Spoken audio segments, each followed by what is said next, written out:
जब हम खेत की मेड़ पर खड़े होकर अपनी लहलहाती फसल को देखते हैं तो मन में एक सुकून होता है। लेकिन क्या आपने कभी उस खामोश मेहनत को महसूस किया है जो उस वक्त पौधे के भीतर चल रही होती है? बाहर से शांत दिखने वाला वह पौधा अंदर से एक बहुत ही व्यस्त फैक्ट्री है। एक ऐसी फैक्ट्री जिसमें हजारों मशीनें एक साथ काम कर रही हैं, जहां पाइपलाइनें बिछी हैं, जहां रसायनों का आदान प्रदान हो रहा है और जहां सूरज की रोशनी को पकड़कर उसे अनाज में बदला जा रहा है। हम अक्सर बाजार से महंगी खाद, टॉनिक और ग्रोथ प्रमोटर खरीद कर लाते हैं। हमें लगता है कि पौधे की ताकत उस बोरी में बंद है, लेकिन यह आधा सच है। खाद तो सिर्फ एक सहायक है, असली जादूगर तो खुद पौधा है। अगर हम यह समझ जाएं कि पौधा अपना भोजन कैसे बनाता है, वह कैसे सांस लेता है और कैसे मिट्टी से तत्वों को उठाकर दाने में भरता है, तो यकीन मानिए आप अपनी खेती का खर्च आधा कर सकते हैं और पैदावार दोगुनी। आज के इस वीडियो में हम खेती के सबसे गहरे विज्ञान में गोता लगाएंगे। हम बात करेंगे उस प्रक्रिया की जिसे दुनिया प्रकाश संश्लेषण कहती है। यह केवल एक किताबी शब्द है नहीं है, यह वह प्रक्रिया है जिस पर पूरी दुनिया का पेट भरता है। आइए इस अद्भुत सफर की शुरुआत करते हैं। आपने अभी तक चैनल को सब्सक्राइब नहीं किया है तो चैनल को सब्सक्राइब करें और वीडियो को लाइक करें। सबसे पहले हमें पौधे के नजरिए से दुनिया को देखना होगा। हम इंसान उपभोक्ताओं की श्रेणी में आते हैं, यानी हम दूसरों का बनाया हुआ भोजन खाते हैं। लेकिन पौधे निर्माता हैं। वे किसी और पर निर्भर नहीं हैं। वे अपना भोजन शून्य से बनाते हैं। उनके पास न तो चलने के लिए पैर हैं और न ही शिकार करने के लिए हाथ, फिर भी वे जिंदा हैं और बढ़ रहे हैं।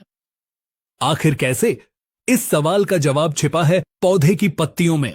जिसे हम साधारण पत्ता समझते हैं, वह असल में कुदरत का बनाया हुआ सबसे बेहतरीन सोलर पैनल और दुनिया का सबसे एडवांस किचन है। पौधे का पूरा जीवन चक्र इसी किचन में पकने वाले भोजन पर निर्भर करता है। इस पूरी प्रक्रिया को समझने के लिए हमें 4 मुख्य पात्रों को जानना होगा। ये 4 पात्र हैं: सूरज की रोशनी, पानी, कार्बन डाइऑक्साइड और क्लोरोफिल। जब ये चारों एक सही अनुपात में मिलते हैं, तभी फसल बम्पर होती है। अगर इनमें से एक भी रूठ जाए तो आप चाहे कितना भी डीएपी डाल लें, पैदावार नहीं बढ़ेगी। कहानी की शुरुआत होती है सुबह की पहली किरण के साथ। जैसे ही सूरज निकलता है, पौधे की पत्तियां सक्रिय हो जाती हैं। पत्तियों के अंदर एक हरा पदार्थ होता है जिसे क्लोरोफिल कहते हैं। आपने देखा होगा कि जिस फसल का रंग गहरा हरा होता है वह ज्यादा स्वस्थ होती है। ऐसा क्यों? क्योंकि गहरा हरा रंग इस बात का सबूत है कि उस पौधे में क्लोरोफिल कूट कूट कर भरा है। यह क्लोरोफिल एक एंटीना की तरह काम करता है। इसका काम है सूरज से आने वाली ऊर्जा को पकड़ना। यह सूरज की रोशनी को सोख लेता है और उसे अपने अंदर कैद कर लेता है। बिना क्लोरोफिल के सूरज की रोशनी पौधे के लिए बेकार है। लेकिन सिर्फ ऊर्जा से पेट नहीं भरता, भोजन बनाने के लिए कच्चा माल भी चाहिए। यहां भूमिका आती है जड़ों की। जमीन के नीचे अंधेरे में पौधे की जड़ें एक बहुत बड़े नेटवर्क की तरह फैली होती हैं। इन जड़ों पर बहुत बारीक बाल होते हैं जिन्हें रूट हेयर्स कहते हैं। ये बाल मिट्टी के कणों के बीच छिपे हुए पानी को ढूंढ निकालते हैं। अब सवाल यह आता है कि जमीन के नीचे का पानी 100 फीट ऊपर पेड़ की पत्ती तक कैसे पहुंचता है? यहां कोई बिजली की मोटर नहीं लगी है। यहां काम करता है खिंचाव का सिद्धांत। जब सूरज की गर्मी से पत्तियों से पानी भाप बनकर उड़ता है तो ऊपर एक खाली जगह बनती है। इस खाली जगह को भरने के लिए नीचे से पानी ऊपर खींचता है। इसे आप ऐसे समझ सकते हैं जैसे हम स्ट्रॉ से कोल्ड ड्रिंक पीते हैं। जब हम ऊपर से खींचते हैं तो नीचे का लिक्विड अपने आप ऊपर आता है। पौधे के तने के अंदर बहुत पतली पतली नलियां होती हैं जिन्हें जाइलम कहा जाता है। पानी इन्हीं नलियों से होता हुआ रफ्तार के साथ ऊपर चढ़ता है। और खास बात यह है कि यह पानी अकेला नहीं आता। यह अपने साथ मिट्टी में घुले हुए नाइट्रोजन, पोटाश, सल्फर और जिंक जैसे खनिजों को भी घोलकर ऊपर ले आता है। यानी पानी पौधे का ट्रांसपोर्ट सिस्टम है।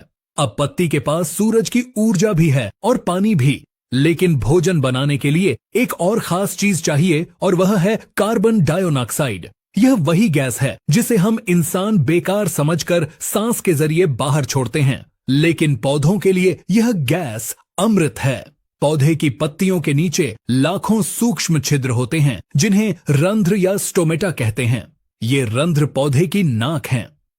दिन के समय जब धूप होती है तो ये रंध्र खुल जाते हैं और हवा से कार्बन डाइऑक्साइड को अंदर खींच लेते हैं। अब किचन में सारा सामान आ चुका है, पानी, कार्बन डाइऑक्साइड और सूरज की ऊर्जा। अब क्लोरोफिल अपना कमाल दिखाता है। सूरज की ऊर्जा का इस्तेमाल करके क्लोरोफिल पानी के अणुओं को तोड़ देता है। यह एक बहुत बड़ा रासायनिक विस्फोट है जो पत्ती के अंदर होता है, लेकिन हमें सुनाई नहीं देता। पानी के टूटने से ऑक्सीजन गैस निकलती है जिसे पौधा तुरंत रंध्रों के जरिए बाहर फेंक देता है। यही वो ऑक्सीजन है जिससे हम जिंदा हैं। और जो हाइड्रोजन बचती है उसे कार्बन डाइऑक्साइड के साथ मिलाकर एक नया पदार्थ बनाया जाता है जिसे ग्लूकोज कहते हैं। सरल भाषा में कहें तो ग्लूकोज पौधों की चीनी है। यही वह असली कमाई है जो पौधे ने दिन भर मेहनत करके बनाई है। इसी ग्लूकोज को खाकर पौधा बढ़ता है, इसी से तना मोटा होता है और इसी से फल में मिठास आती है।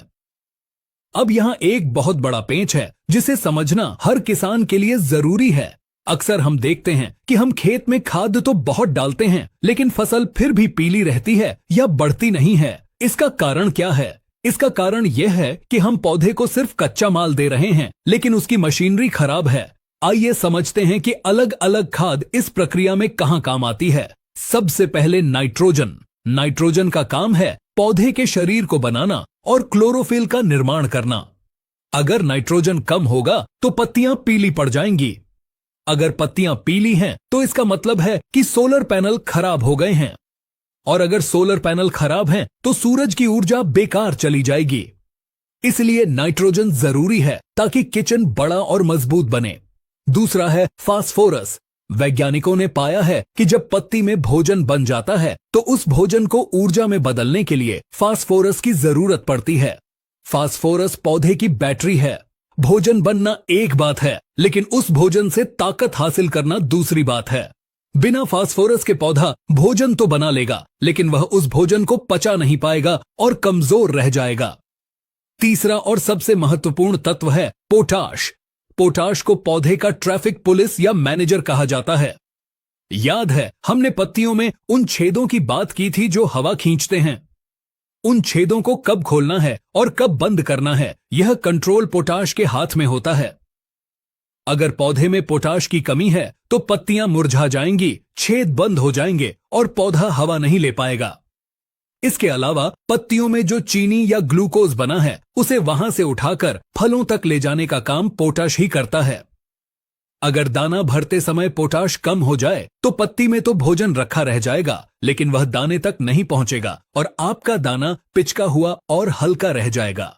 अब बात करते हैं उस तत्व की जिसे अक्सर हम नजरअंदाज कर देते हैं, मैग्नीशियम। क्लोरोफिल के अणु की संरचना अगर आप देखेंगे तो उसके बिल्कुल बीच में मैग्नीशियम बैठा होता है। जैसे हमारे खून में हीमोग्लोबिन के लिए लोहा जरूरी है, वैसे ही पौधे के हरे रंग के लिए मैग्नीशियम जरूरी है। अगर खेत में मैग्नीशियम की कमी है तो पौधा कभी भी गहरा हरा नहीं हो सकता। वह पीला ही रहेगा, चाहे आप कितना भी यूरिया डाल लें। इसलिए मैग्नीशियम को प्रकाश संश्लेषण का पावर हाउस कहा जाता है। इसके अलावा सूक्ष्म पोषक तत्वों का भी अपना रोल है। जैसे जिंक, यह पौधे में हार्मोन बनाने में मदद करता है जिससे पत्तियां चौड़ी होती हैं। पत्तियां जितनी चौड़ी होंगी किचन उतना बड़ा होगा और उतना ही ज्यादा भोजन बनेगा। लोहा यानी आयरन, यह क्लोरोफिल बनाने में मजदूर की तरह काम करता है। अब एक और गहरे विज्ञान की ओर चलते हैं। क्या पौधे रात में भी खाना बनाते हैं? जवाब है नहीं। भोजन बनाने के लिए सूरज की रोशनी जरूरी है, इसलिए यह काम सिर्फ दिन में होता है। तो फिर रात में पौधा क्या करता है? रात में पौधा वही करता है जो हम करते हैं, आराम और भोजन का सेवन। दिन भर में उसने जो ग्लूकोज बनाया है, रात में वह उसे उपयोग करके अपनी वृद्धि करता है, नई जड़ें निकालता है और फलों को बड़ा करता है। इसे श्वसन या रेस्पिरेशन कहते हैं। यही कारण है कि अगर रात का तापमान बहुत ज्यादा हो तो पौधे की श्वसन दर बढ़ जाती है। वह तेजी से अपना भोजन जलाने लगता है और दाने भरने के लिए कुछ बचता ही नहीं। इसीलिए ठंड के मौसम में गेहूं की पैदावार अच्छी होती है, क्योंकि ठंडी रातों में पौधा अपना भोजन बचाता है और दाने में जमा करता है। खेती में पानी का महत्व भी इसी प्रक्रिया से जुड़ा है। अगर खेत में पानी की कमी हो जाए तो पौधा तनाव में आ जाता है। अपनी जान बचाने के लिए और पानी को भाप बनकर उड़ने से रोकने के लिए पौधा अपने रंध्रों यानी छेदों को बंद कर लेता है। जैसे ही छेद बंद होते हैं, कार्बन डाइऑक्साइड का अंदर आना बंद हो जाता है, और जैसे ही गैस बंद होती है, भोजन बनना बंद हो जाता है। यानी सूखा पड़ने पर पौधा भूखा भी मरता है। इसीलिए सही समय पर सिंचाई करना इतना जरूरी है ताकि फैक्ट्री कभी बंद न हो। एक और समस्या जो अक्सर देखने को मिलती है वह है बादल छाना। जब कई दिनों तक लगातार बादल छाए रहते हैं तो फसल की बढ़त रुक जाती है और फूल झड़ने लगते हैं। अब आप इसका कारण समझ सकते हैं। बादल सूरज की रोशनी को रोक लेते हैं। जब ईंधन ही नहीं मिलेगा तो खाना कैसे पकेगा? ऐसे समय में पौधे के पास जो जमा पूंजी होती है वह उसी से काम चलाता है। अगर यह स्थिति लंबी चले तो पौधा कमजोर होकर अपने फल और फूल गिरा देता है, क्योंकि वह इतने सारे बच्चों का पेट भरने में सक्षम नहीं होता। तो दोस्तों, इस पूरी वैज्ञानिक चर्चा का निचोड़ क्या है? निचोड़ यह है कि हम अपनी फसल को सिर्फ एक वस्तु न समझें, वह एक जीती जागती प्रणाली है। एक किसान के तौर पर हमारा काम सिर्फ खेत में बोरी पलटना नहीं है। हमारा काम है उस माहौल को बनाए रखना जिसमें यह प्रकाश संश्लेषण की प्रक्रिया सबसे तेज गति से हो सके। हमें यह सुनिश्चित करना है कि पत्तियों का आकार बड़ा हो और उनका रंग गहरा हरा हो। इसके लिए संतुलित नाइट्रोजन और मैग्नीशियम दें। हमें यह सुनिश्चित करना है कि जड़ों से पत्तियों तक पानी और कच्चा माल बिना रुकावट के पहुंचे। इसके लिए जमीन में नमी बनाए रखें और फास्फोरस का प्रयोग करें। हमें यह सुनिश्चित करना है कि बना हुआ भोजन दानों तक सही समय पर पहुंचे। इसके लिए गभोट अवस्था में पोटाश और बोरॉन का प्रयोग करें।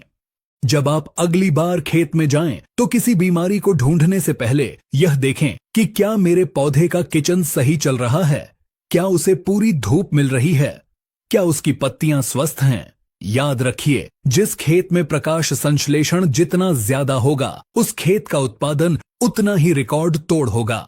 मिलती रहे। प्रकृति ने पौधे को भोजन बनाने की कला दी है और हमें दी है उस पौधे की देखभाल करने की जिम्मेदारी। जब विज्ञान और किसान का अनुभव मिल जाता है तो मिट्टी सोना उगलने लगती है। हमें उम्मीद है कि आज की इस विस्तृत जानकारी ने खेती के प्रति आपके नजरिए को बदला होगा। यह विज्ञान अब आपकी मुट्ठी में है। अब आप अंधेरे में तीर नहीं चलाएंगे, बल्कि पूरी समझदारी के साथ अपनी फसल को वह सब देंगे जिसकी उसे असली जरूरत है। किसान भाइयों, टेक्निकल एग्रीकल्चर की टीम दिन रात मेहनत कर रही है ताकि खेती का हर सही और सटीक विज्ञान आप तक पहुंचे। बस एक छोटी सी शिकायत है कि आप वीडियो देखते तो हैं मगर बिना लाइक और सब्सक्राइब किए चले जाते हैं।